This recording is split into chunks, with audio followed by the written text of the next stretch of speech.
শ্রী মাত্রে নমঃ। আপনাদের সবাইকে স্বাগত। আজকে থেকে আমাদের এই চ্যানেলে এক নতুন সিরিজ শুরু হতে চলেছে, যার নাম দুর্গা পূজা তত্ত্ব বিবেচন। এই সিরিজে আমরা দুর্গা পূজার তান্ত্রিক পূজা ক্রম, বিধি বিধান এবং তত্ত্ব নিয়ে আলোচনা করব। আজকে এই সিরিজের প্রথম পর্বে আমরা মহাকাল সংহিতায় মহাদেব প্রোক্ত দুর্গা পূজার যে দুটি কাহিনী রয়েছে, অকাল বোধন এবং পরাশক্তি কর্তৃক মহিষাসুরকে বরদান, সেই দুই বিষয়ে আমরা আলোচনা করব এবং আমরা ভগবতী কাত্যায়নী দুর্গার মহাকাল সংহিতায় মহর্ষি কাত্যায়ন কর্তৃক কথিত তার পারম্য বিষয়েও আলোচনা করব। তো চলুন আজকের পর্ব শুরু করা যাক। এই কাহিনীটি উল্লেখ হয়েছে মহাকাল সংহিতা 1.13.124 থেকে 592 পর্যন্ত। মহেশ্বর দেবী উমাকে বললেন, শারদীয়া পূজার উৎপত্তি কথা। ত্রেতা যুগে রাম রাবণের যুদ্ধকালে কালিকা দ্বারা অনুগ্রহ প্রাপ্ত রাবণকে যখন শ্রীরাম কোনোভাবেই বধ করতে পারছিলেন না, তখন চিন্তাগ্রস্ত হয়ে ব্রহ্মা দেবতাদের সঙ্গে নিয়ে হিমালয় নিবাসিনী তথা নিদ্রারত অবস্থায় থাকা কালিকাকে উদ্বোধন করলেন। তিনি বললেন, হে দেবী, যুদ্ধক্ষেত্রে ভয়ঙ্কর যুদ্ধরত তোমার দুই ভক্ত রাম ও রাবণের অস্ত্রশিক্ষা ও যুদ্ধ কৌশল তুমি স্বচক্ষে দর্শন করো। এইভাবে প্রার্থনা করার ফলে এবং অকালে জাগ্রত হওয়া দেবী ব্রহ্মার সঙ্গে লঙ্কায় গেলেন তাদের যুদ্ধ দেখার জন্য। ঈশ্বরী কালী আশ্বিন মাসের প্রতিপদায় সেই স্থানে পৌঁছালেন। ঐশ্বরিক অস্ত্রের প্রয়োগ ও বিনাশে লিপ্ত ওই দুই যোদ্ধার 7 রাত্রি পর্যন্ত নিরাহারে দিনরাত ভয়ঙ্কর যুদ্ধ চলল। তারপরেও রাম সেই কালী উপাসক রাবণকে মারতে পারলেন না, আর রাবণও রামের রূপে আবির্ভূত বিষ্ণুকে মারতে পারল না। রাক্ষসের বাহুবল দেখে দেবী অতিশয় সন্তুষ্ট হলেন এবং মনে করলেন, সে তো আমার ভক্ত, অতএব তার প্রতি পক্ষপাত দেখাতে শুরু করলেন। রাবণের ওপর দেবীর কৃপা দেখে ব্রহ্মা সমস্ত দেবতাদের সঙ্গে নম্র হয়ে দেবীকে স্তব করতে লাগলেন। কাকুতি প্রণাম নমস্কার স্তোত্র দ্বারা তাকে সন্তুষ্ট করলেন। দেবী সন্তুষ্ট হয়ে ব্রহ্মাকে বললেন, বৎস, মনের যে বর আছে তা চাও। তখন চতুর্মুখ ব্রহ্মা দেবতাদের সঙ্গে বললেন, হে দেবী, যদিও এই রাক্ষস তোমার পাদপদ্মের ভক্ত, তথাপি হে দেবীশী, আমার ওপর কিছু অনুগ্রহ বিষ্ণুর মর্যাদা অর্থাৎ 3 লোকের মধ্যে তার সম্মান রক্ষা এবং ধর্ম প্রতিষ্ঠার জন্য তুমি এই দুষ্ট রাক্ষসকে ত্যাগ করো। 3 লোক শান্ত হোক, দেবতারা পুনরায় যজ্ঞভাগ গ্রহণ করুক, মুনিগণ তপস্যা এবং চতুর্বর্ণ নিজ নিজ কর্মে প্রভূত হোক, আর এই রাক্ষসও অস্ত্রাঘাতে নিহত হয়ে পবিত্র হোক এবং বীরদের উপভোগ্য লক্ষ্য প্রাপ্ত করুক। হে দেবী, আমি দেবতাদের সঙ্গে তোমার পূজা আরম্ভ করব। প্রতিপদ থেকে শুরু করে যতদিন না এই রাক্ষসের বধ হয়, ততদিন নবরাত্রি পর্যন্ত 3 লোকেই তোমার পূজা চলবে। নবমী তিথিতে বিশ্বের কণ্টকরূপী এই বীর রাবণ নিহত হলে আমরা প্রচুর বলির দ্বারা তোমাকে সন্তুষ্ট করব। নবমীর পরের দিন বিজয়া দশমীতে দেবতারা স্বর্গে এবং মানবরা পৃথিবীতে গান, নৃত্য, বাদ্য, জলক্রীড়া এবং অন্যান্য বিবিধ কোলাহল দ্বারা তোমার মহানিরঞ্জন উৎসব পালন করবে। হে কালীকে, যেমন রাবণ তোমার ভক্ত, তেমনি রামও সর্বদা তোমার পূজক হবে। হে দেবী, রাম উপাসিত নামে তোমার যে কোনো মন্ত্র তৎক্ষণ তোমাকে সন্তুষ্ট করবে এবং জগতে প্রসিদ্ধ হবে। এইভাবে ব্রহ্মার প্রার্থনায় কালী রাবণ থেকে বিমুখ হলেন। এরপর রাম যুদ্ধক্ষেত্রে ঐশ্বরিক অস্ত্র দ্বারা রাবণকে বধ করলেন। হে দেবীশী, তখন থেকে এই শারদীয়া পূজার প্রত্যাবর্তন হলো। অতএব শারদীয়া ও বাসন্তী উভয় পূজাই করা উচিত। এখানে শারদীয়া পূজা মানে শরৎকালীন দুর্গা পূজা এবং বাসন্তী পূজা মানে বসন্তকালীন যে চৈত্র মাসে দুর্গা পূজা হয় সেটা। বাসন্তী পূজার বিষয়ে কারো কোনো মতভেদ নেই, সেটি এক প্রকারই, কিন্তু শারদীয়া পূজার 3 প্রকার ভেদ রয়েছে। আমি তা বলছি। এখানে 3 প্রকার ভেদ বলতে যে দুর্গা পূজার শরৎকালে যে 3টি কল্প, উগ্রচণ্ডা, ভদ্রকালী, কাত্যায়নী কল্পারম্ভ, সেগুলির কথা এখানে মহাদেব বলছেন। প্রথম, আশ্বিন কৃষ্ণপক্ষের নবমীতে যা শিব নক্ষত্র আদ্রা যুক্ত, তখন ঈশ্বরীর উদ্বোধন করে পূজা শুরু করা উচিত। শুক্লপক্ষের নবমী পর্যন্ত পূজা চলে, এটি প্রথম প্রকার। দ্বিতীয়ত, আশ্বিন শুক্লপক্ষের প্রতিপদেই সুরেশ্বরীর উদ্বোধন করে তান্ত্রিক ও পৌরাণিক নিয়মাদি দ্বারা নবরাত্রি পর্যন্ত পূজা করতে হবে, এটি দ্বিতীয় প্রকার। তৃতীয়, আশ্বিন শুক্লপক্ষের ষষ্ঠীতে সন্ধ্যায় বেলগাছের ফলযুক্ত শাখায় দেবীর বোধন করা হয়। সপ্তমীর প্রভাতে পূজা শুরু হয় এবং সপ্তমী থেকে টানা 3 দিন পূজা চলে। এইভাবে পণ্ডিতগণ, এবার আমরা জানবো ভগবতী পরাশক্তি কাত্যায়নী দুর্গার মাহাত্ম্য বিষয়, যার জন্যই আশ্বিন মাসের ষষ্ঠী আদি কল্পারম্ভ করা হয়। মহেশ্বর বললেন, এই বিষয় সম্বন্ধে আমি মূল তত্ত্ব প্রকাশ করছি, যাতে এই বিষয়ে অজ্ঞানতার নাশ হয়। প্রাচীন কালে রম্ভ নামক কল্পে দেবী অষ্টাদশ ভুজা হয়ে মহাভয়ঙ্কর উগ্রচণ্ডা রূপ ধারণ করে রম্ভাসুরের শরীর থেকে উৎপন্ন মহিষাসুরকে শ্বেত খড়গ দিয়ে বধ করেছিলেন এবং তাকে মৃত অবস্থায় ফেলে রেখে দিয়েছিলেন এবং চলে গেলেন। অর্থাৎ দেবী তার মৃত শরীরটিকে মাটিতে পড়া অবস্থায় রেখে চলে যান। পরে নীললোহিত কল্পে সে পুনর্জন্ম লাভ করে। তখন সে দেবতাদের মধ্যে ভয় সঞ্চার করতে থাকে এবং যজ্ঞ ধ্বংসকারী হয়ে ওঠে। এ কথা জেনে মহামায়া ভদ্রকালী রূপ নিলেন। ষোড়শ ভুজ ধারণ করে তিনি শ্বেত বাণ দিয়ে মহিষাসুরকে আবারও বধ করে তার মৃতদেহকে ভূমিতে পতিত অবস্থায় ছেড়ে আবারও চলে গেলেন। এই শ্বেত বরাহ কল্পে সে আবার জন্ম নিল এবং ঋষি যাজ্ঞিষ্যের কৃপায় পূর্বজন্মের স্মৃতি সে ফিরে পেল। প্রাচীনকালে সে রাক্ষস দেবীর হাতে 2 বার নিহত হয়েছিল। আবার কাত্যায়নের শ্রাপ এবং স্বপ্নে ভদ্রকালী কর্তৃক তার মস্তক ছেদন করে রক্তপানের দৃশ্য দেখার কারণে এ জন্মেও নিজের মৃত্যু নারীর হাতে হবে তা জেনে সে মহিষাসুর কায়িক, বাচিক ও মানসিক 3 রকম একান্ত ভক্তির দ্বারা নিজের ভবিষ্যৎ পবিত্র করার জন্য কালীর পূজা করল। 12,000 দিব্যবর্ষ পূজার পর কালী তার সম্মুখে আবির্ভূত হলেন এবং বললেন, বর চাও। দেবীকে সামনে দাঁড়ানো দেখে রাক্ষস বলল, হে দেবী, আমার মনে যে বর স্থির আছে তা পরে চাইব, আগে আমার মনের সন্দেহ দূর করো। তুমি যুদ্ধে ভয়ঙ্কর অদ্ভুত রূপ ধারণ করে আমাকে 2 বার বধ করেছ। হে কালীকে, এবার কোন রূপে সমস্ত দেবতাদের কণ্ঠক স্বরূপ আমাকে আপনি বধ করবেন? এই কথা শুনে জগদম্বিকা হাসলেন, সামান্য মাথা নাড়িয়ে মধুর বাক্য বললেন, হে দানবেন্দ্র, আমি যে রূপ ধারণ করে তোমাকে বধ করব তা দেখে তোমার কি ফল হবে? তুমি কোনো ফল পাবে না, কেবল ভীত হবে। তবু যদি আমার বিকরাল রূপ দেখতে চাও তবে দেখো। এইভাবে বলে দেবী তার মধুর রূপ ত্যাগ করে উগ্রচণ্ডা রূপ প্রদর্শন করলেন। সেই রূপ ছিল ভয়ঙ্কর, মুখ থেকে জ্বালা বের হচ্ছিল। অষ্টাদশ ভুজা দেবী হাতে শূল, খড়গ, শঙ্খ, চক্র, বাণ, শক্তি, বজ্র, দণ্ড, গদা, খেটক, চর্ম, চাপ, পাশ, অঙ্কুশ, ঘণ্টা, পরশু এবং মুসল সহ পান পাত্র এই সকল আয়ুধ ধারণ করেছিলেন। গলায় মুন্ডের মালা, শরীর ভয়াবহ, 2 গালের ফাঁক ফেটে প্রসারিত দাঁত ভয়ঙ্কর, জিহ্বা বিদ্যুতের মতো চকচক করছিল, মুখ থেকে ভয়াবহ গর্জন হচ্ছিল।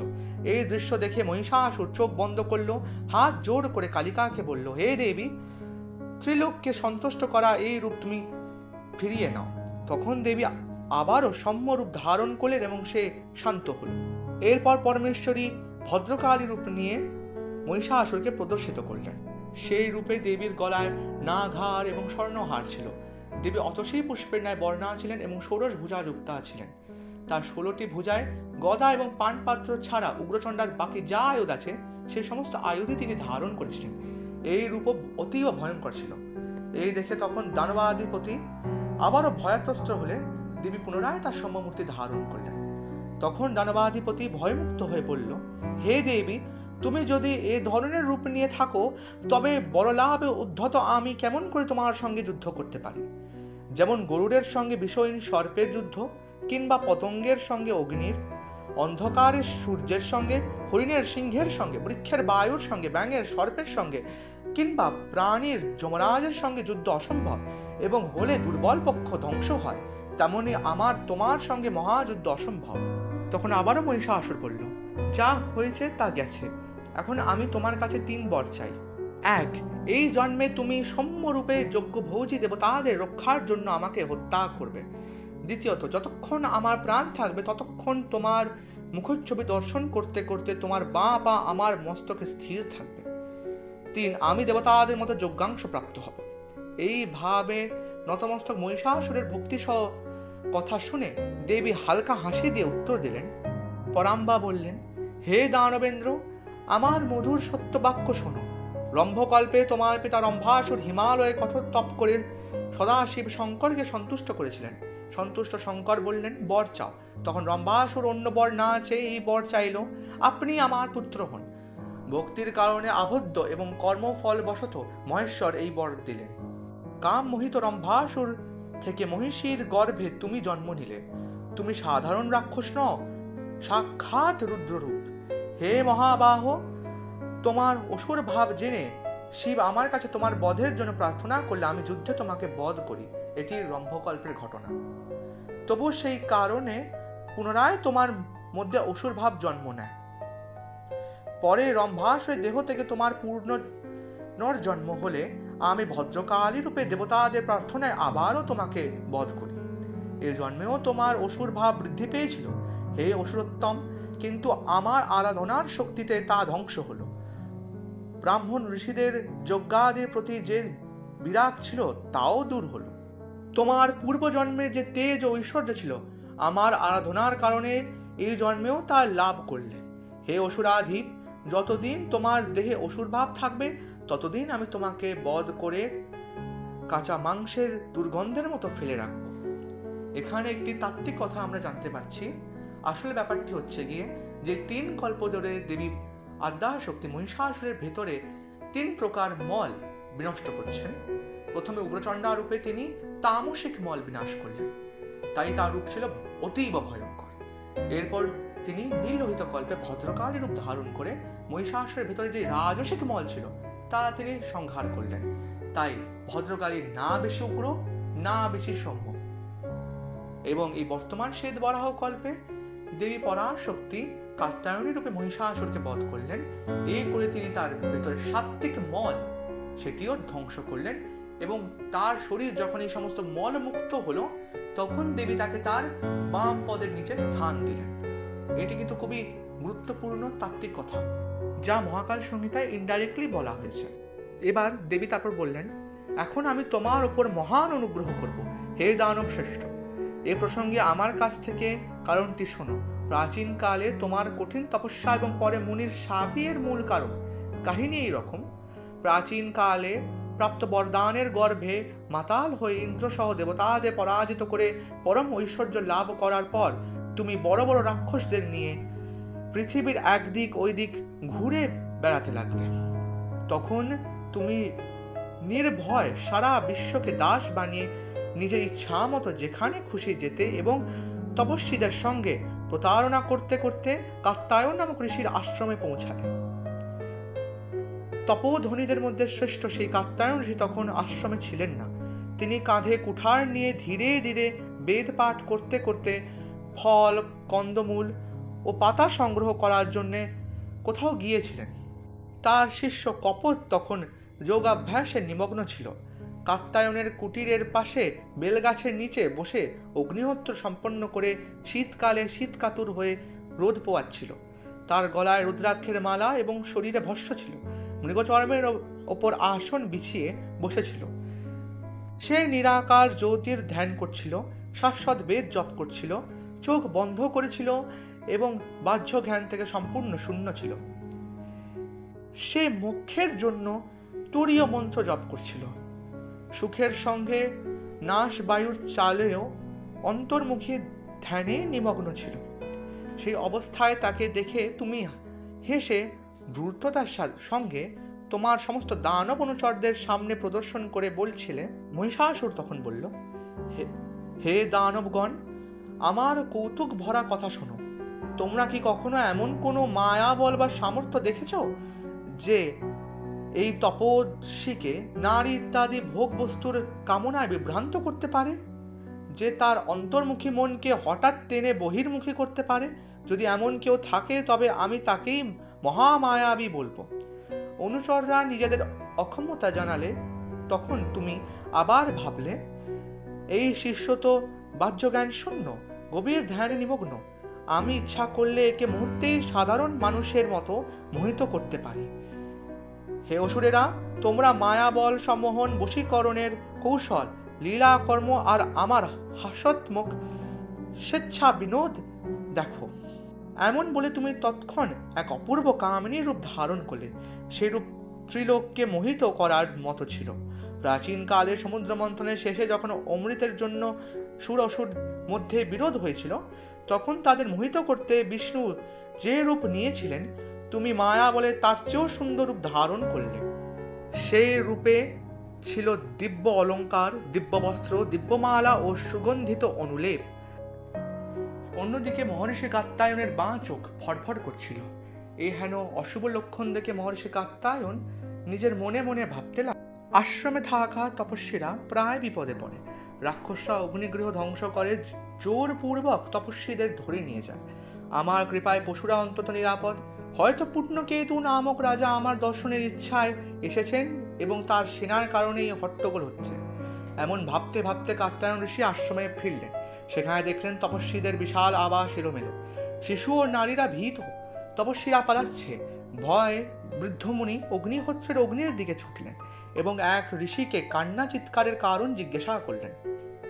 ভয়ে কাঁপা অস্পষ্ট উচ্চারণ করা সে ঋষি বলল, মহিষাসুর এসে এই আশ্রম ধ্বংস করেছে। সে ত্রিলোককে মোহিত করার মতো কামিনীর রূপ ধারণ করে আপনার প্রধান শিষ্য কপটকে প্রলুব্ধ করেছে। সেই দানব ওই শিষ্যের কোলের ওপর বসে নানা মায়া বলে তাকে প্রলোভিত করেছে। হে মহাভাগ, যদি পারেন তবে দ্রুত যান এবং আপনার শিষ্যকে সেই দানবরাজের হাত থেকে রক্ষা করুন। ওইভাবে মুনি যখন কাত্যায়নকে বললেন, তখন তিনি সমস্ত ভয় ত্যাগ করে শরীরের ভার নিচে রেখে আশ্রমের কাছে বেলগাছের দিকে গেলেন। যেমনটি সে ঋষি বলেছিল ঠিক তেমনই মহর্ষি কাত্যায়ন সেখানে পৌঁছে দেখলেন। তোমাকে দেখে কাত্যায়ন ঋষির মনেও সামান্য মোহ জাগৃত হলো, কিন্তু তিনি ধৈর্য ধরে সেখানে দাঁড়িয়ে রইলেন। এরপর কাত্যায়ন ঋষি তার শিষ্যকে সচেতন করলেন ও বোঝালেন। তারপর মহিষাসুরকে শাপ দিয়ে বললেন, হে মূর্খ দানব, শোনো, বরদান পেয়ে গর্বে মত্ত হয়ে তুমি ত্রিলোকেই তুচ্ছ মনে করছো। ইন্দ্র অন্যান্য দিকপালদের জয় করার রায় তোমার ভেতরে অহংকার জন্মেছে। তোমার বুকে বিষ্ণুর সুদর্শন চক্র ভোতা হয়ে যায়। গিরিশ শিবের কুঠার তোমার বুকে মালার মতো নিষ্ফল হয়েছে। ব্রহ্মার কমণ্ডলুর জল তোমার ওপর তুলোর মতো নিষ্ক্রিয় হয়েছে। মুনিদের দেওয়া অভিশাপ তোমাকে বিন্দুমাত্র দুঃখ পৌঁছাতে পারেনি। 14টি ভুবন তোমার বশে চলে গেছে। 100 নিখর্ব অসংখ্য সেনাপতি তোমার অধীনে। দানবরাজ, তোমার 1,80,000 চতুরঙ্গিনী সেনা এবং আরও 3 পরার্ধ রাক্ষসী সেনা রয়েছে। তুমি নিজে 100 পদ্ম অসংখ্য হাতির সমান শক্তিশালী। এই জন্যেই তোমার ভিতর অহংকার জন্মেছে। আমি সেই অহংকার ধ্বংস করছি। কুশ আর জ্বালানি কাঠ টেনে আনা আমার তপস্যার বীর্য এবং যোগের কারণে আমার দুর্বল শিরাযুক্ত সিনাঙ্গ দেহের শক্তি দেখো। তুমি যে রূপ ধারণ করে আমার শিষ্যকে মোহিত করেছ, সেই রূপ ধারণ করা এক সুন্দরী নারী যুদ্ধক্ষেত্রে সমগ্র সেনা সহ তোমাকে বধ করবে। মহিষ দেহধারী তুমি, তোমার মাথা সে তার বাঁ পা দিয়ে পিষে দেবে এবং উৎকৃষ্ট খড়গ দিয়ে তা কেটে ফেলবে। বাঁ হাত দিয়ে তোমার ল্যাজ ধরে চুল ধরে তোমার জীবন্ত দেহকে অনেক কাল ধরে জোরপূর্বক চেপে রাখবে।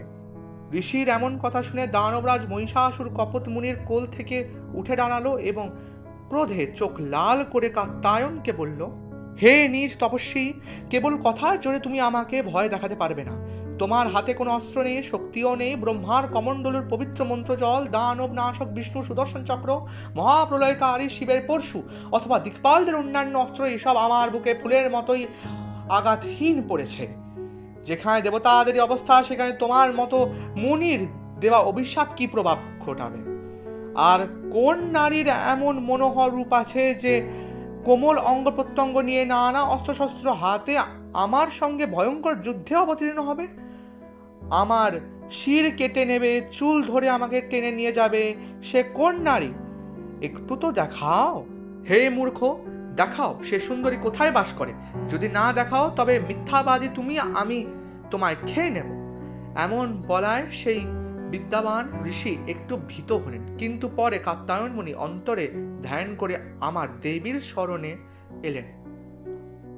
আরাধনায় মন স্থির করে তিনি পুনরায় নির্ভয় হলেন এবং বললেন, হে রাক্ষসাধম, এমন গর্ভের কথা কেন বলছো? তখন মহর্ষি কাত্যায়ন বললেন, আমাদের হাতে অস্ত্র নেই, শক্তি নেই, বীর্য নেই। আমরা ব্রাহ্মণ, আমাদের অস্ত্র তপস্যা, আমাদের শক্তি বেদাধ্যয়ন। বাঘ যুদ্ধে আমরা অভিশাপকে বাণ হিসাবে ব্যবহার করি।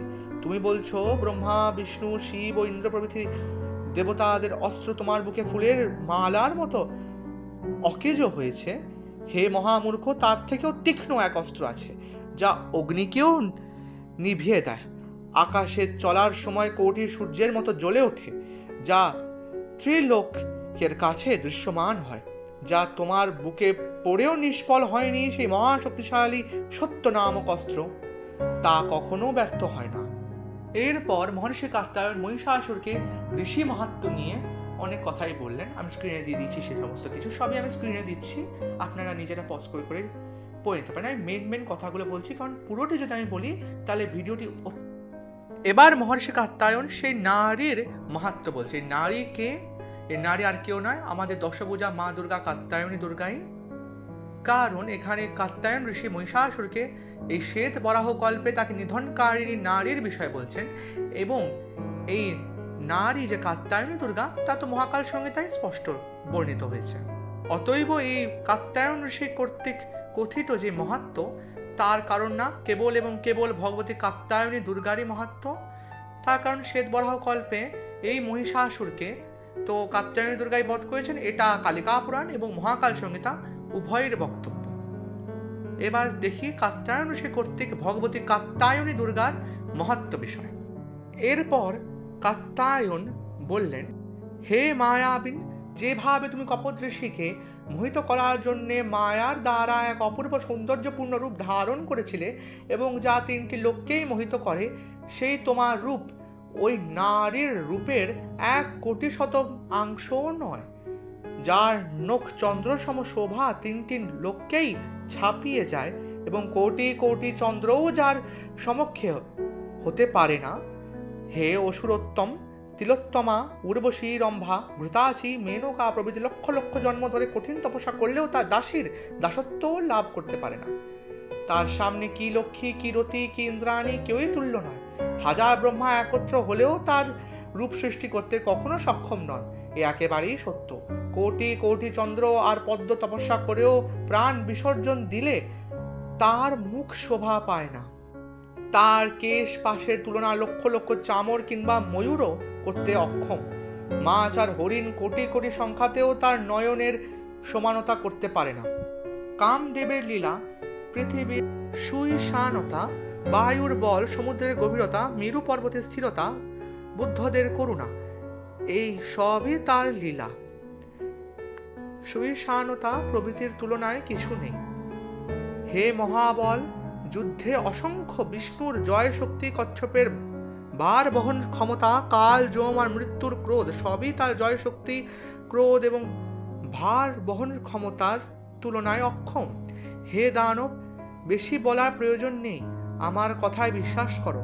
শাস্ত্র, শৌর্য, গুণ, বল, রূপ, দয়া, মাধুর্যে যে কোনো গুণেই তার তুলনা কেউ করতে পারে না। হে দুরাত্মা, এমনই এক নারী তোমার সংহারিণী হবে, যাও আর দেরি করো না। কাত্যায়ন ঋষি ক্রুদ্ধ হয়ে এভাবে বললে, তোমার মনে কিছুটা ভয় জন্মালো, তবু তুমি বললে, হে বিপ্রঋষি, সে নারী কোথায় বাস করে, কি করে, কার পত্নী বলে খ্যাত, কি আহার করে, তার উদ্দেশ্য কি? আমি তাকে দেখতে চাই এবং তার সঙ্গে যুদ্ধ করতে চাই। হে মুনি, কোনো নারী এত গুণে পরিপূর্ণ হতে পারে না, এ আমি তোমার কথায় বিশ্বাস করি না। যদি তুমি আমাকে তাকে দেখাও তবে তোমাকে বাঁচিয়ে দেব, না হলে যেমন সিংহ শশকের ছানাকে গ্রাস করে তেমনি তোমাকে খেয়ে ফেলব। ঋষি তার কথা শুনে পুনরায় বললেন, হে মূর্খ দানব, মনোযোগ দিয়ে শোনো। সে তত্ত্বত রূপ ধারণ করে সর্বত্র অবস্থান করে। পৃথিবী, জল, অগ্নি, বায়ু, আকাশ, মন, ইন্দ্রিয় সমূহ, কাল, দিক, আত্মা, স্বর্গ, মর্তলোক, পাতাল, দিক বিদিক সর্বত্রই সে বিরাজমান। হে অসুর, ত্রিলোকে এমন কোনো বস্তু নেই যা তাকে ব্যতীত। ক্ষুদ্র পরমাণু থেকে শুরু করে মহেশ্বর পর্যন্ত সবই তার অধিষ্ঠাত্রী শক্তি। ত্রিলোক ব্রহ্মাণ্ডে এমন কিছু নেই যা তার থেকে মুক্ত। হে অসুর শ্রেষ্ঠ, সে দেবী আমার ও তোমার অন্তরেও আছে। যোগ প্রভৃতি শূদ্র কীট থেকে শুরু করে ব্রহ্মা, বিষ্ণু, মহেশের দেহেও তিনিই আছেন। সে কি কাজ করে, এই প্রশ্নের উত্তরও শোনো। তার কোনো কাজ নেই, কোনো কারণ নেই। গুণাতীত চিদ্রূপে সে সর্বত্র অবস্থান করে, কিন্তু তোমার মতো রাক্ষসদের অত্যাচারে বিপর্যস্ত দেবতাদের রক্ষার জন্যেই ঈশ্বরী দেহ ধারণ করে কার্য করেন। সৃষ্টির শুরুর সময় সে ব্রহ্মাকে সৃষ্টিকর্মে নিযুক্ত করে, মধ্যকালে বিষ্ণুকে পালন কার্য এবং অন্তে শিবকে সংহারের কাজে নিযোগ করে। সে প্রজাদের সুখ দুঃখ, জন্ম মৃত্যু, পুণ্য পাপ, শীত উষ্ণা প্রভৃতি দ্বন্দ্বের সঙ্গে যুক্ত করে। ফলের অনুশীলন থেকে কাল গঠন। তারপর তুমি জিজ্ঞেস করলে সে কার স্ত্রী? হে দ্বিতীয়েশ্বর, এর উত্তর আমি দিতে পারবো না। সেটা নারী, না পুরুষ, না নপুংসক। যে শরীরই ধারণ করে তারই সঙ্গে একাকার হয়ে যায়। কখনো নারী, কখনো পুরুষ রূপে সে অবতীর্ণ হয়। শত্রু নিগ্রহিণী দেবী বিভিন্ন রূপে প্রকাশিত হয়। দাপর যুগে সে বংশীবাদক কৃষ্ণ রূপে প্রকাশিত হয়ে ত্রিলোকের নারীদের মোহিত করেছিলেন। আবার যোগাভ্যাসে লীন, ভোগ বিমুখ, অতুলনীয় পশুপতি অন্তর্ধান পরায়ণ মহেশ্বরকে সে নারী রূপে মোহিত করে নিজের বশে এনেছিলেন। মহেশ্বর তখন তার অর্ধ শরীর আত্মসাৎ করেছিলেন এবং অর্ধনারীশ নামে খ্যাত হন। সেই ঈশ্বরী যখন নিরাকার ব্রহ্মরূপে থাকেন তখন ব্রহ্ম সদৃশ নপুংসক নাম লাভ করেন। এখানে একটু বোঝার বিষয় আছে, এখানে ভগবতী কাত্যায়নী দুর্গাকে কৃষ্ণ, উমা এবং পরম ব্রহ্মের সাথে তুলনা করা হয়েছে। তার স্ত্রী, পুরুষ এবং নপুংসক রূপ এই তিনটিকে বলা হয়েছে। প্রথমে জেনে নিই কৃষ্ণের ব্যাপারটা। তো টোডল তন্ত্র এবং মুন্ডমালা তন্ত্র প্রভৃতির অনুসারে ভগবান কৃষ্ণের মধ্যে দেবী কালিকা তত্ত্ব রয়েছে। এই জন্য এখানে কৃষ্ণকে দেবী কাত্যায়নী দুর্গার পুরুষ রূপ বলা আছে। এই পুরুষ রূপকে কিন্তু বিমর্ষাত্মক মহাভৈরবের সাথে গোলালে চলবে না। বিমর্ষাত্মক মহাভৈরব দেবীর পুরুষ রূপ, পুরুষ বিগ্রহ বলা যেতে পারে। এবং এখানে পুরুষ রূপে তাৎপর্য হচ্ছে কি পুরুষ অবতার। ঠিক আছে, দুটি ক্ষেত্রই কিন্তু সম্পূর্ণ আলাদা। এখানে পুরুষ অবতারের কথা বলা হচ্ছে এবং মহাভৈরবদের ক্ষেত্রে পুরুষ বিগ্রহ অর্থাৎ বিমর্ষাত্মক স্বরূপের কথা বলা হয়েছে। তাই এখানে দেবীর পুরুষ রূপে কৃষ্ণকে বলা হয়েছে, অর্থাৎ দেবীর পুরুষ অবতার কৃষ্ণ। এবার দেবীর নারীর অবতার রূপে উমাকে এই জন্য বর্ণিত করা হয়েছে, তার কারণ মহালক্ষ্মী তন্ত্রে দেবী ললিতা উমাকে নিজের সাথে সায়ুজ্য দিয়েছেন। এছাড়া যদি আমরা ত্রিপুরা রহস্য দেখি তো সেখানে গৌরী, লক্ষ্মী, সাবিত্রী তিনজনকে পরাম্বা ললিতার তিনটি রূপই বলা হয়েছে। দেবী ভাগবতে ভুবনেশ্বরী পার্বতী, লক্ষ্মী, সরস্বতী অর্থাৎ মহাকালী, মহালক্ষ্মী এবং মহাসরস্বতীকে তার বিভূতি বলে সম্বোধিত করছে, অর্থাৎ তারই রূপ, তারই প্রকাশ বলে সম্বোধিত করছে। তাই এখানে পার্বতীকে যদি দেবী পরাশক্তি কাত্যায়নী দুর্গার নারী রূপ বলা হয়েছে, তার মানে এটা নয় যে পার্বতী কাত্যায়নী দুর্গা, এর মানে এটা যে কাত্যায়নী দুর্গার নারী রূপ পার্বতী, তার কারণ কাত্যায়নী দুর্গার থেকে পার্বতী এসেছেন, এই কথা দেবী ভাগবত সম্মত। এছাড়া হয়গ্রীব এবং অগস্ত্য প্রক্ত শক্তি সূত্রেরও তাই মত, এবং এটি ত্রিপুরা রহস্যের সাথেও সম্মত মত। এছাড়া যদি আমরা দেখি বেদ প্রতিপাদ্য যে পরম ব্রহ্ম, তাকে বলা হচ্ছে নির্গুণ নিরাকার, সে সাকারই না। এই কৃষ্ণ এবং উমা হচ্ছে কি দেবীর সাকার রূপ এখানে মহাকাল সংহিতায়। এবং যখন দেবী নিরাকার, নির্গুণ, কোনো গুণের তার মধ্যে নেই, তখন তিনি হচ্ছে পরম ব্রহ্ম। তাই এখানে পরম ব্রহ্মকে নপুংসক বলা আছে, তার কারণ সে না। তুমি জিজ্ঞেস করেছিলে তার আহার কি, তাহার উত্তর শোনো। সে কিছুই খায় না, পানও করে না, না ওঠে না শোয়, কোনো ব্যবসা করে না, শুধু সজগ থেকে সর্বদা জেগে থাকে। যদি কখনো কালের ব্যতিক্রমে তার খাওয়ার ইচ্ছা জাগে, তবে কোটি কোটি ব্রহ্মাণ্ড গোলক জোর করে তার উদরে প্রবেশ করলেও সে উদর ভরে না। অসংখ্য ব্রহ্মাকে সে গ্রাস করেছে, সাগর সংখ্যক বিষ্ণুকে ভক্ষণ করেছে, বহু ইন্দ্র আর কোটি কোটি রুদ্রকেও গ্রাস করেছে, তবু তার উদর পূর্ণ হয়নি। তবে তার আসল আহার কি, এ তুমি নিজেই ভাবো। যদি কালের পরিক্রমায় সে ভোজন করতে চায়, তবে 1,00,000 ব্রহ্মাণ্ড তার এক নিঃশ্বাস সমতুল্য হয় না। নানা রূপধারী পৃথিবীতে যে অসংখ্য দানব বিদ্যমান রয়েছে, তারা একসাথে তার মুখে প্রবেশ করলেও তার মাত্র 2টি দাঁতের ফাঁকও পূর্ণ করতে পারে না। পেট পূর্ণ করা তো দূরের কথা, যদি সে না খায় তবে কোটি কোটি বর্ষেও সে না খেয়ে থাকে। আর যদি খেতে চায় তবে ব্রহ্মাদি দেবতাদের অনন্তকাল পর্যন্ত গ্রাস করতে থাকে। হে দানবরাজ, তুমি জিজ্ঞেস করেছিলে তার আশয় কি, তবে মনোযোগ দিয়ে শোনো। ব্রহ্মা, বিষ্ণু আর শিবও তার আশয় জানেন না। ইন্দ্র আদির মতো আমরা আর তুমি শূদ্র পোকামাকড় সদৃশ্য, তারা যা জানে না আমরা কি করে জানব? সে কি চায়, কি ত্যাগ করে, কি করতে চায়, কি ভাবে, কি বলে, এসবের কিছুই কেউ জানে না। প্রতিদিন ধর্ম কামনা করা হোক, প্রতিদিন তপস্যা চলুক, পাপীরা নরকে যাক, পুণ্যবানরা স্বর্গলাভ করুক, দেবতারা নিরোগ থাকুক, 4 বর্ণ নিজ নিজ ধর্মে স্থিত থাকুক, এই রূপই তার উদ্দেশ্য বলা যায়। সে নিত্য বিদ্যমান থেকেও এই কার্যসিদ্ধির জন্যে শরীর ধারণ করে। যে মানুষ তার ধ্যান করে, তার পূজা করে, প্রণাম করে, তার বন্দনা করে, হৃদয়ে তার ভাবনা রাখে, কখনো তাকে বিস্মৃত হয় না। তার প্রতি সে সদা কোমল হৃদয় ও দয়াশীল থাকে। সেই ভক্ত প্রতি সে করুণা করে এবং বিপদ থেকে না হলে হে দানবেন্দ্র, যেখানে ইন্দ্র প্রভৃতি তোমার সামনে টিকতে পারে না, সেখানে আমি এক ব্রাহ্মণ দেহধারী হয়েও তোমাকে তুচ্ছ ঘাসের মতো জ্ঞান করছি। তোমাকে ভয় করছি না, ক্রুদ্ধ হয়েও তোমার সামনে দাঁড়িয়ে আছি, কারণ সে দেবী অদৃশ্য রূপে আমার পাশে দাঁড়িয়ে আছেন। তার কৃপাতেই আমি তোমাকে ভয় করছি না। তুমি যে পরাক্রমে গর্বিত হয়ে তার সঙ্গে যুদ্ধ করতে চাইছো, তা কেবল মৃত্যু কামনা উৎপন্ন অন্ধকার জনিত অজ্ঞান। যেমন পতঙ্গ শিশু দাবানলের সঙ্গে প্রতিযোগিতা করে, অন্ধকার রেখা সূর্যের সঙ্গে, বিষহীন সর্প গরুড়ের সঙ্গে, ব্যাং শেষ নাগের সঙ্গে, খরগোশ সিংহের সঙ্গে, ছোট্ট পুকুর গঙ্গার সঙ্গে, জোনাকি চাঁদের সঙ্গে, একটি প্রহর যুগের সঙ্গে, রাত্রি মহাপ্রলয়ের সঙ্গে, তেমনি তোমার মনে দেবীর সঙ্গে যুদ্ধ ইচ্ছা জন্মেছে।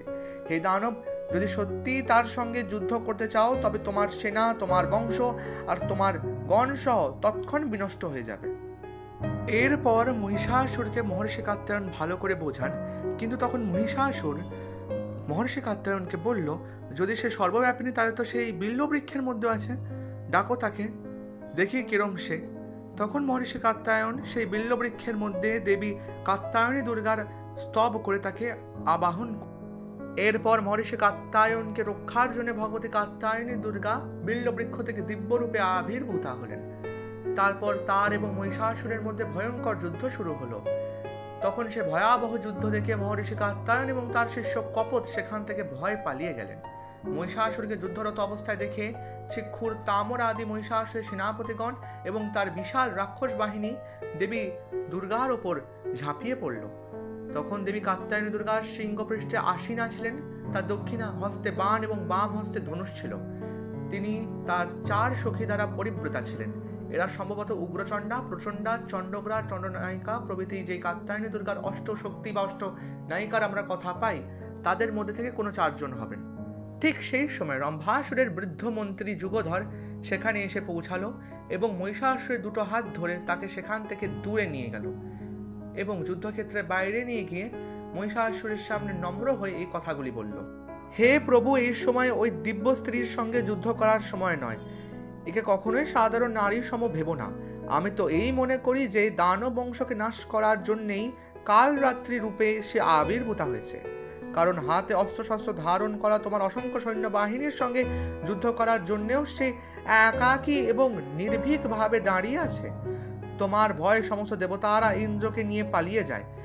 আর হে বীর, যেখানে যুদ্ধকামী তুমি যুদ্ধক্ষেত্রে দাঁড়িয়েছ, সেখানে বিষ্ণু ও শিব এই 2 দেবতা তোমার সম্মুখে দাঁড়ান না।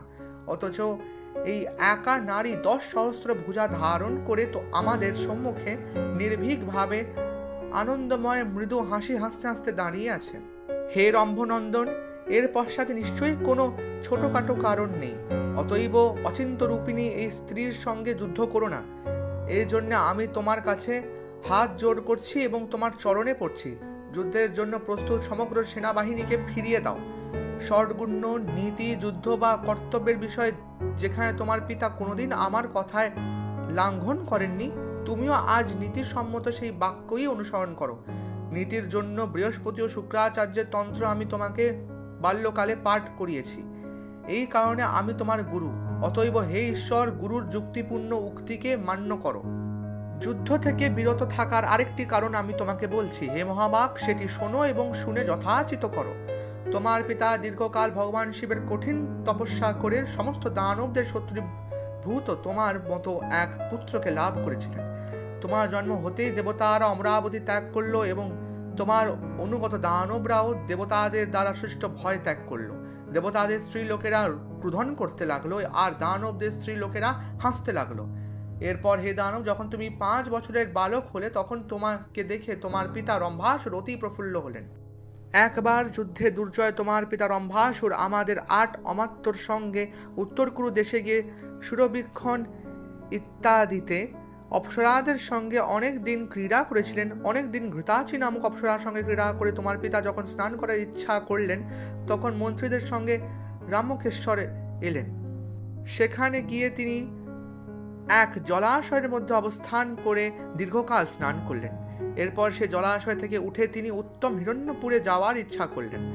তদনন্তর তিনি সেই জলাশয়ের উত্তর তীরে একটি বৃক্ষতলে পূর্বপুরুষদেরও পূর্বপুরুষ মহর্ষি সনত কুমারকে দেখতে পেলেন।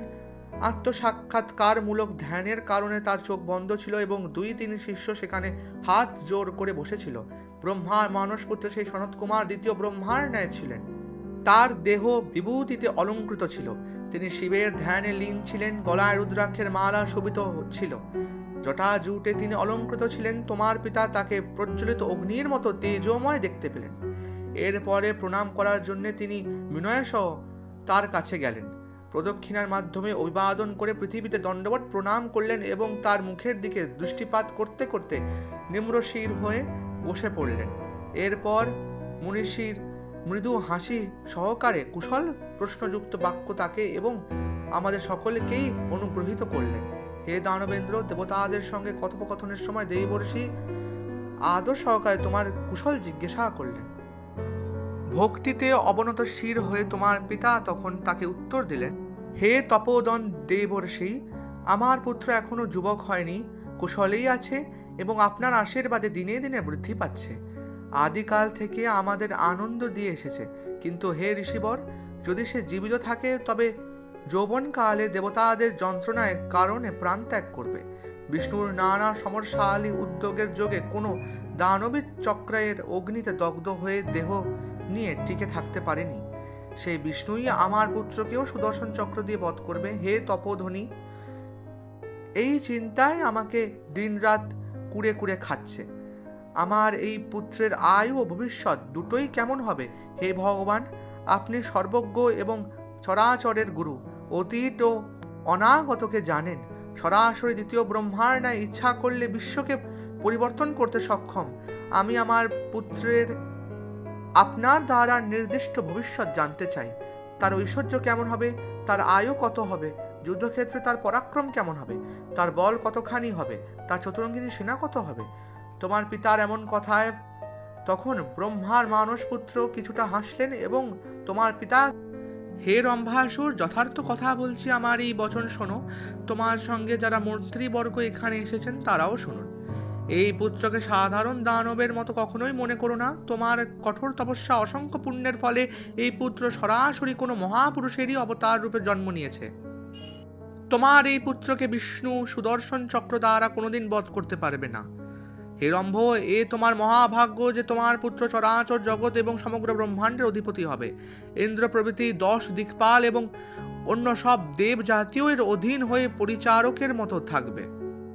অতুল শক্তিধর এই মহিষাসুর 14টি ভুবনে অব্যাহতজ্ঞ, অর্থাৎ যার আদেশ কেউ অমান্য করতে পারে না, হয়ে 3 লোকে রক্ষা করবে। দেবগণ তার আদেশ শিরে ধারণ করবে। ত্রিলোককে সুখে রক্ষা করতে করতে এই বালকের আয়ু 3টি মন্বন্তরেরও বেশি হবে। এবার শুনে নাও অসুরোত্তম, আমি তোমাকে এই সন্তানের পরাক্রম বলছি। সেই যুদ্ধে 30 কোটি দেবতাদের এক হাতে বিনাশ করতে সক্ষম, তখন যুদ্ধ করাই বা কি প্রয়োজন? একইভাবে সে বিষ্ণুর সঙ্গেও যুদ্ধ করবে এবং স্বয়ং লক্ষ্মীপতি বিষ্ণু তাকে পরাজিত করতে সক্ষম হবেন না। এই বিষ্ণু সুদর্শন চক্রও তার বুকে আঘাত করে ভোতা হয়ে যাবে। সে সর্বদা অসংখ্য উন্মত্ত গজের বলধারী হবে এবং মহাযুদ্ধে ইচ্ছা মতো তার শক্তি, সেই শক্তি শতগুণ বৃদ্ধি পাবে। সে 7 দ্বীপ, 7 পর্বত এবং 7 সমুদ্র সহ এই ধরাধামকে শেষনাগের মস্তক থেকে উঠিয়ে নিজ মস্তকে ধারণ করতে সক্ষম হবে। গন্ধমাদন, কৈলাস এবং দেবতাদের অধিবাস সুমেরু পর্বত এসব সে 2 হাতের মাঝে রেখে গুঁড়ো করে দিতে সক্ষম। এই পুত্র লোকালোক পর্বতকেও নিজের পার্শ্ব পরিবর্তনের দ্বারা সহজে ধূলিসাৎ করতে পারবে। যদি অর্বুর্ধ অর্থাৎ 100 কোটির সংখ্যা 187 অর্বুর্ধ হয় এবং তার 2 গুণ অর্থাৎ 374 অর্বুদ হয় এবং ওই সংখ্যার অনুপাতে 1 অক্ষৌহিণী সেনা রচিত হয়, তাহলে 1,10,000 অক্ষৌহিণীর 8,000 গুণ তার শক্তি হবে, যা তার দানব কুলকে উজ্জ্বল করবে।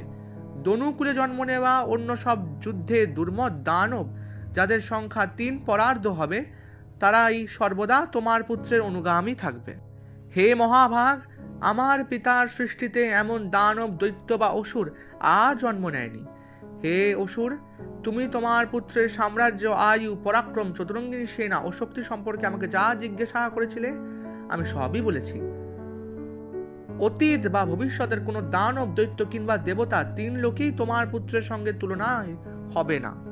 সত্য বক্তাদের মধ্যে শ্রেষ্ঠ দেবর্ষি এইভাবে বলতে তোমার পিতা আমাদের সঙ্গে পরম আনন্দ লাভ করলেন। তারপর পুনরায় বিস্ময়পূর্ণ চিন্তিত হয়ে তোমার পিতা বললেন, হে ভগবান, আমি আমার পুত্রের সাম্রাজ্য, বল, বীর্য, আয়ু ও স্বামিত্ব সবই আপনার কাছ থেকে শুনলাম।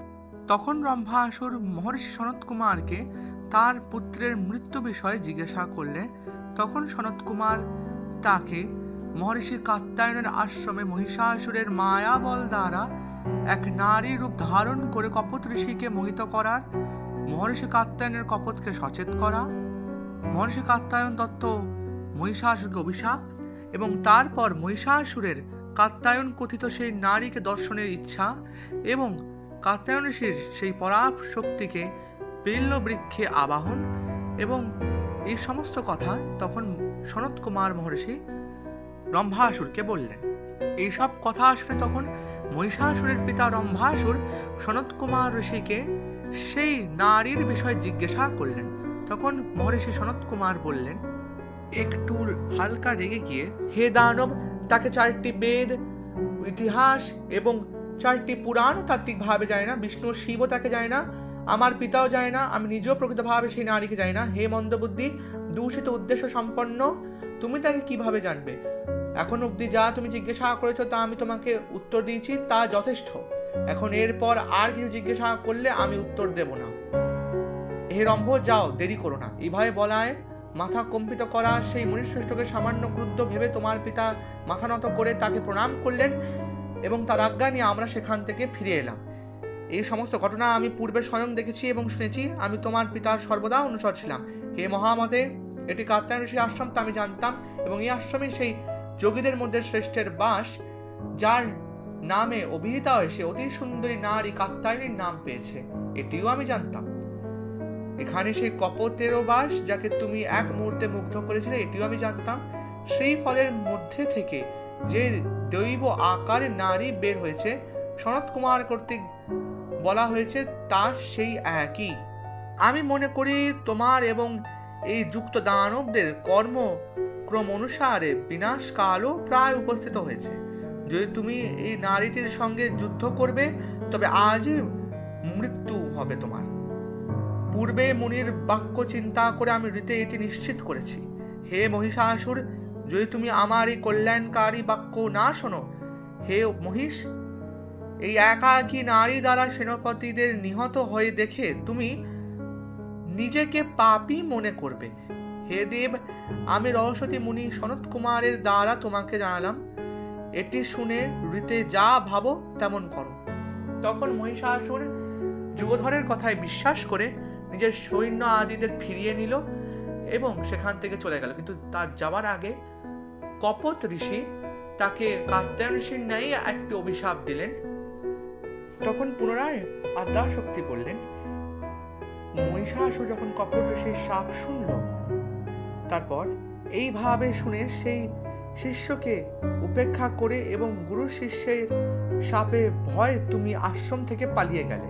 ঋষি কাত্যায়নও সেই শিষ্যের হাত ধরে আমার পায়ে প্রণাম করে তার কুটিরে প্রবেশ করলেন। কাত্যায়নের আশ্রম থেকে তোমার তৎক্ষণিক প্রস্থান দেখে আমি আমার তেজকে সংকুচিত করে অন্তর ধ্যান হয়ে গেল।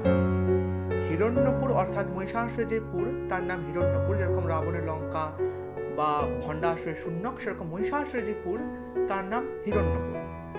ভগবতী বললেন, হিরণ্যপুরে এসে তুমি আমার সেই রূপ, অস্ত্র, শরীর ও শৌর্যের স্মরণ করেও শান্তি খুঁজে পাওনি।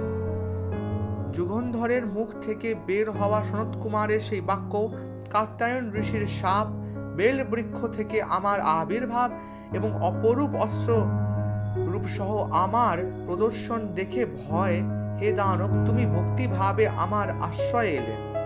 যুগধর এবং শুক্রাচার্যের সঙ্গে পরামর্শ করে মন, বাণী ও কর্ম দ্বারা তুমি আমার আরাধনা করেছ।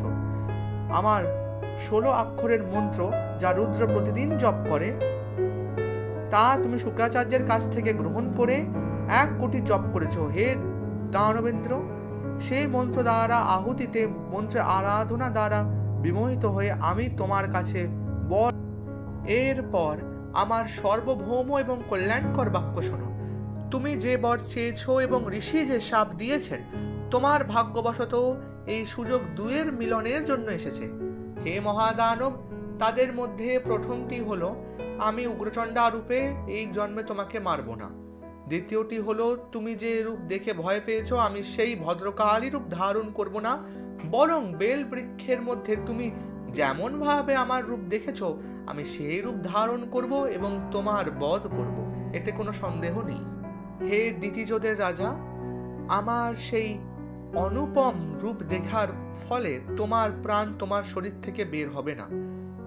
আমিও আরও একটি বর দিচ্ছি যা বিষ্ণু এবং ব্রহ্মার জন্য দুর্লভ। তা হলো, আমি তোমাকে 2 বার মারার পর অপুত ও অপবিত্র মৃতদেহের রূপে দুর্গন্ধ সংযুক্ত অঙ্গবালা এবং চৈতন্যহীন অবস্থায় রেখেছি।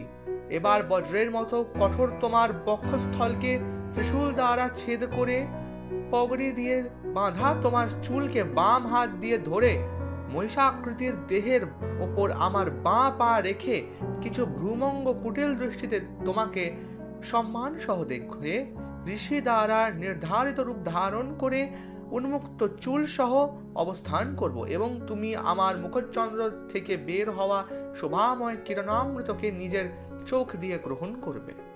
আমি তোমাকে আরেকটি বর দিচ্ছি যা ত্রৈলোক্যে দুর্লভ ও ব্রহ্মা ইত্যাদি দেবতাদের নিত্য ইচ্ছিত। আমি তোমার চুল ধরে থাকব এবং সেই অবস্থায় হাসি নিয়ে কপট চোখে ও বাঁকা ভ্রুতে তোমাকে তাকিয়ে দেখব, আর তুমি আমার মুখের দীপ্তে সদৃশ্য অমৃত দশা পান করে যাবে। এমন সময় আমার পাদ কমল স্পর্শ করলে তোমার শরীর পবিত্র থাকবে। তুমি সংসার স্থিতিবোধকারী থেকেও প্রত্যেক একটি ব্রহ্মাদিনে প্রকাশ পেতে থাকবে। হে সুরমর্দক মহিষাসুর, এমন অবস্থায় যতদিন পর্যন্ত 2 নিখর্ব, 8 অয়ুত এবং 8000 ব্রহ্মাদিন বিশিষ্ট কল্প, এগুলো দেবতাদের দিন বা মনুষ্যের দিনের কালে গণ্য নয়, সম্পূর্ণভাবে অতিবাহিত না হয়, ততদিন তোমার পুনর্জন্ম হবে না। হে দানবরাজ, আমার দেহস্পর্শের ফলে তোমার প্রাণ এমন বহু বছর তোমার শরীরে থেকে বেরোবে না। তুমি ওপরে উল্লেখিত প্রভাব, বল ও পৌরুষ বজায় রেখে যে অন্যান্য 2টি বর তোমার মনে জাগ্রত অবস্থায় আছে, যদিও তুমি সেইগুলো মুখে বলনি, তবুও আমি সেইগুলো জানি। তাদের কথা উল্লেখ করে দ্রুতই তোমাকে দিচ্ছি।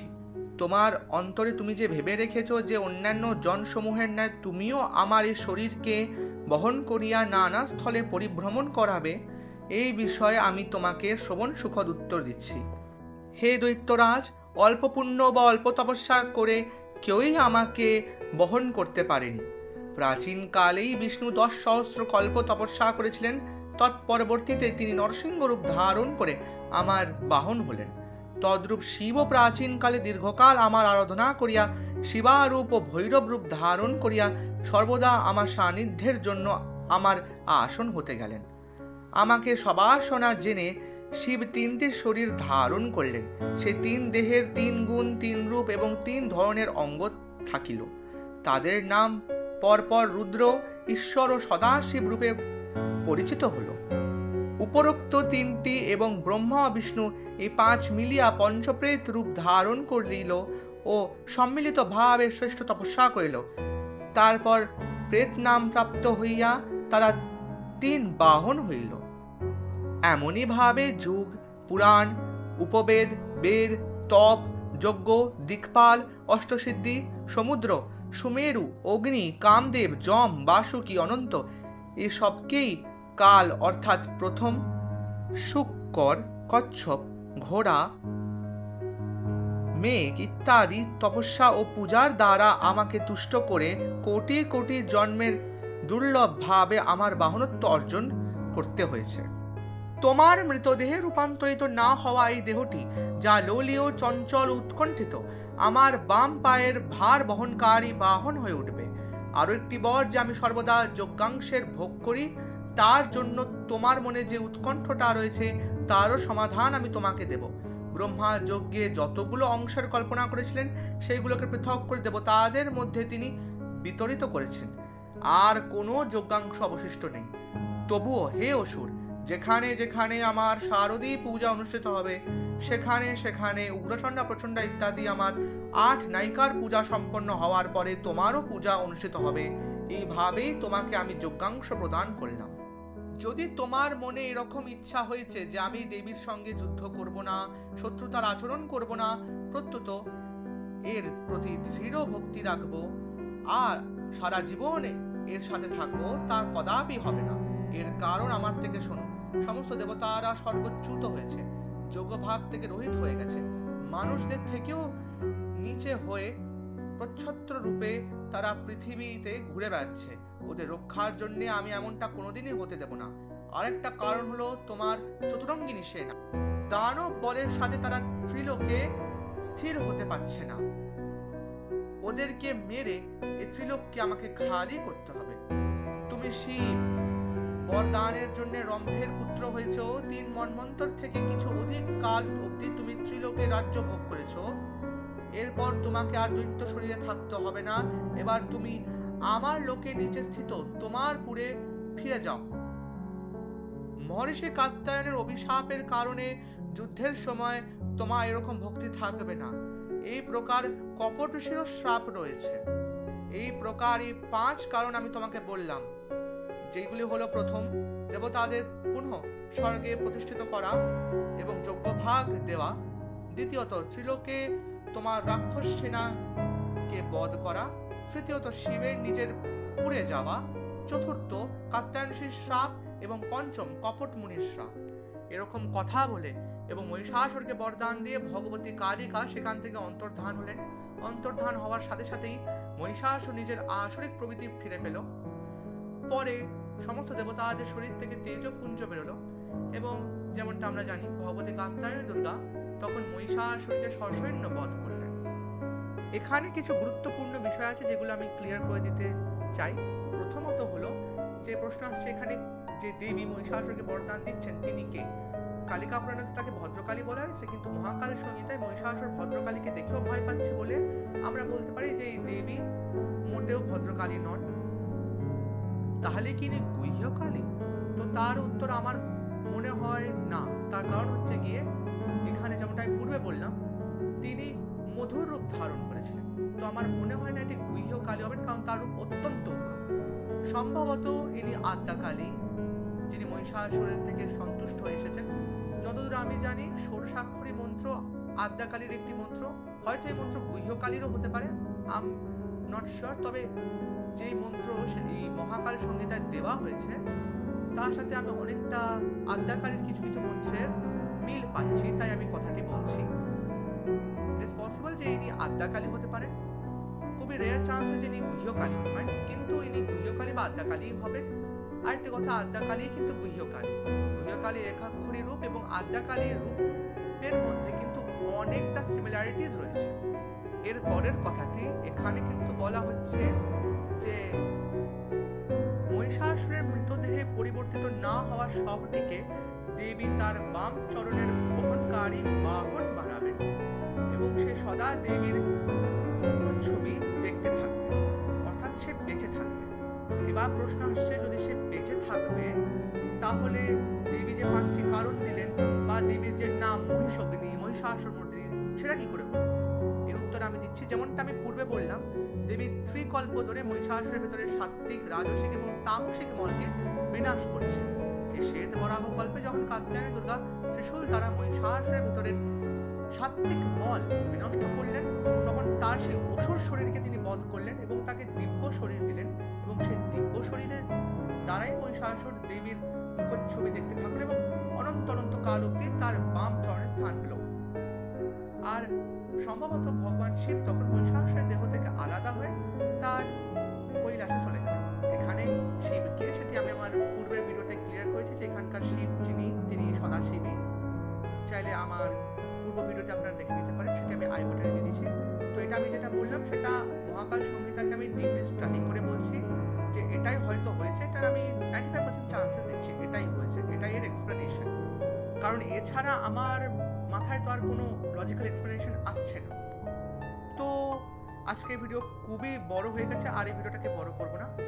এরপরের দ্বিতীয় পর্বে আমরা আলোচনা করব দেবী কাত্যায়নী দুর্গা যে শারদীয়া দুর্গা পূজার তার 3টি গল্প, দুর্গা পূজার ঋতুভেদের বাসন্তী এবং শরৎকালীন পূজা, দুর্গা পূজা কোন প্রকার অর্চন। শাস্ত্র তো আমরা জানি 3 প্রকার অর্চন দেওয়া হয়েছে, নৈমিত্তিক, কাম্য এবং নিত্য। তো দুর্গা পূজা 3টের মধ্যে কোনটি, দুর্গা পূজার কিছু বিশেষ নিয়মাদি, এবং মোস্ট ইম্পর্টেন্টলি দুর্গা পূজা করার 2 মত, অর্থাৎ পৌরাণিক মত এবং তান্ত্রিক মত, এসব নিয়ে আলোচনা করব। তারপর আমরা তৃতীয় পর্ব থেকে বিধি বিধান আদি নিয়ে আলোচনা করা শুরু করব। তো আজকের মতো এখানেই।